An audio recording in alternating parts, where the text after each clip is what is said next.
All right.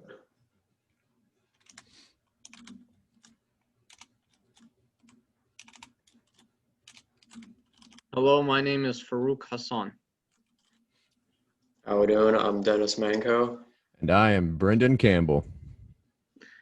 Today we'll be talking about Apple, its strategies and external environment, and an analysis about the Apple company. So Apple implements, from my experience, a strategy where it tries to win over every customer they can. And for many countries, Apple is already an established brand. And for its iPhones and products like Apple Watches, it has already established a customer base, and it has already reached the maximum output of who can buy an Apple product. I recall about 90%, but Apple's strategy is innovation, and Apple knows how to market their products, and a significant amount of margin from sales and growth comes from the PC market. Apple has begun focusing on the PC market and services. They have been innovative enough to really put a dent in the service market, as in iCloud, as in Apple TV, as in Apple Pay. And no matter what the naysayers say, Apple has been keeping up with the innovation of its early founders like Steve Jobs. And for external environment, thinking about the external environment of Apple, politically speaking, and politically, there is a high scrutiny between how safe and secure iPhone and Apple products are, and this threat to Apple is a significant level. If there is negative and bad publicity, it can hurt Apple's product sales, and many people will move to different and safer products. Also, on an economic level, Apple still has an opportunity to grow substantially. Maybe not in developed countries, but maybe so in developing countries. Like in Africa, the Middle East, and South America, Apple has a lot of room to grow. And those products in like Africa and South America can be marketed up to people who are just getting out of poverty. For technological threats, growing technological capabilities of other firms is a big threat to Apple. And why necessarily? Because there might be an alternative for technology, as in iPhone and PC, but there is a significant alternative for brands of technology. So people can move to a cheaper brand, such as Samsung or Google. So that's what I have to say about the external environment and the strategy of Apple. Dennis will be speaking about the internal environment.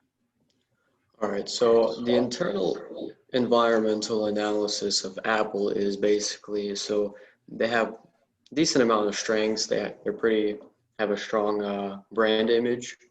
They have really high profit margins usually on their iPhone and the Apple Watch and other products, and they're pretty effective in their rapid innovation processes. So companies' strengths are really difficult to compete with. And that helps it continue its leadership in the global industry environment. So for its weaknesses, it's really limited on its distribution network, because Apple is pretty exclusive, and it doesn't really, you can't just buy Apple at the dollar store, for example. You can't buy an iPhone there. So the company pretty carefully selects the authorized sellers of its products. So that is one of the weaknesses. The other weaknesses is that it's pretty high selling prices, and they, continuously get more and more expensive within each newer product. And the third weakness is it's pretty dependent on the high-end market.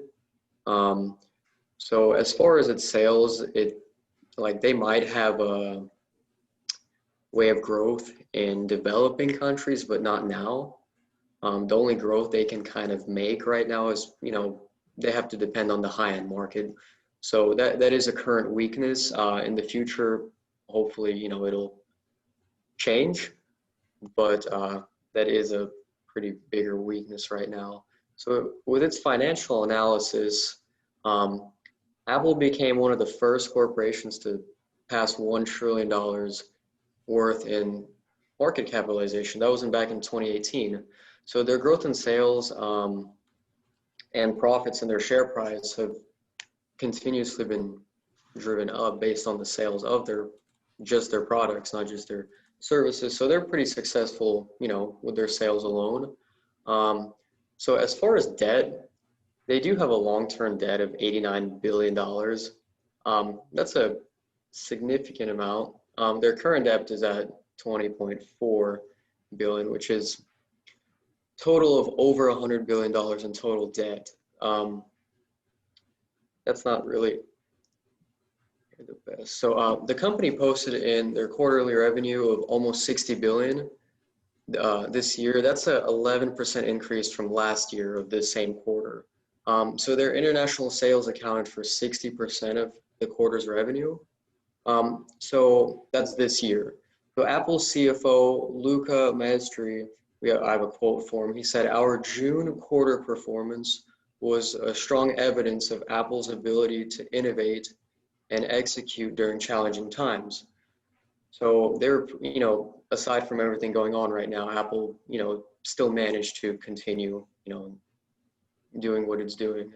So for their first fiscal quarter of 2020, Apple had forecasted revenue between 85 billion and roughly 89 billion. The company actually announced over 90 billion in revenue and 22 billion in profit. So that's an all-time record for both net income and revenue.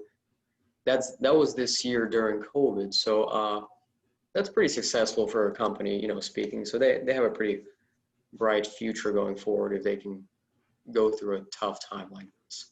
So next, it'll be strategic concerns with Brendon. All right. It is totally my turn now. That is crazy about that whole debt thing, I have to say. I didn't know they're that low in debt, and always think about them being the first trillion-dollar company. But some of the strategic concerns that I think that I have, there's been a lot of different things I've been hearing from Apple. Apparently, they are having a lot of issues with the App Store and how much they are charging companies to just purely be on the App Store. They had trouble with the game Fortnite, which is very well known as like one of the most popular games right now.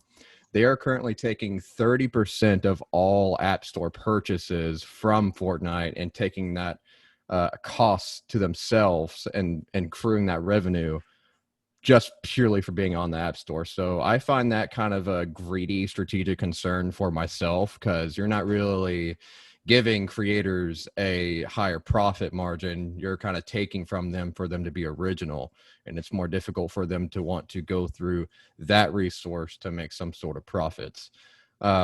Speaking of that as well, with costs and whatnot, people know that iPhones are rather expensive, and a huge strategic concern that's kind of probably delayed some decisions that they've made, probably in executive level, is that China, I believe, has increased their import tariffs.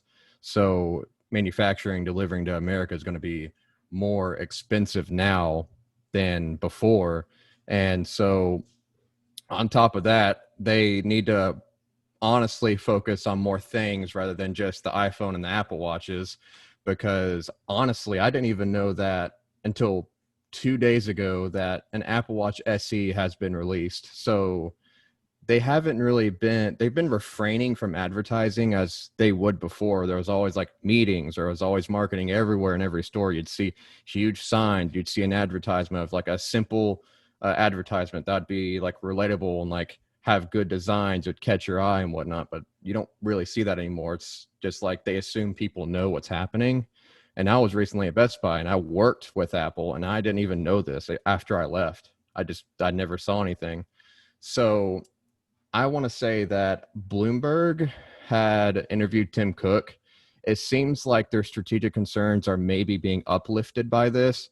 Uh, Tim Cook is mentioning wanting to start the popularization of self-driving cars and using their professionals from their teams to create that environment for them. Now, since they're doing this, there's also another concern that they need to be eco-friendly, because you don't hear Apple being, oh, well, you don't hear them being mentioned as an eco-friendly business. They're more known just for their simple software, great, intuitive designs, and so on and so forth.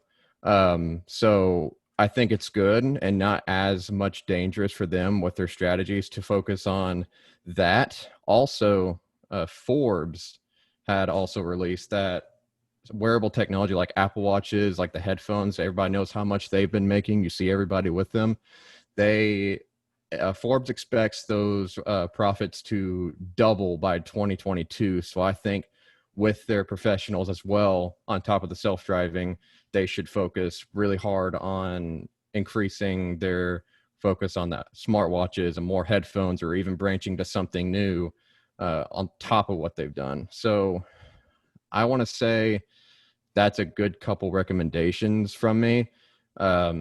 Maybe that could be something that they can consider, focusing something new rather than what's the new iPhone, what's the next headphones, because it's kind of repetitive and they're not really doing anything as intuitive as they would before.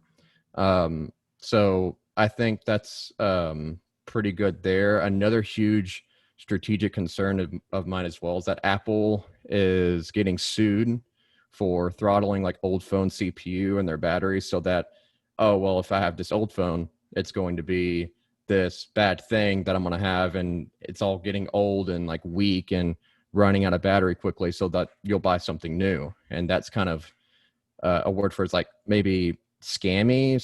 Like you don't want that to happen to your phone. You want to buy something that be reliable. So that's my topics for strategic concerns or recommendations. Do y'all have anything else y'all want to input? That sums it up. Wonderful. Yeah. Did you have All right. something, Hmm?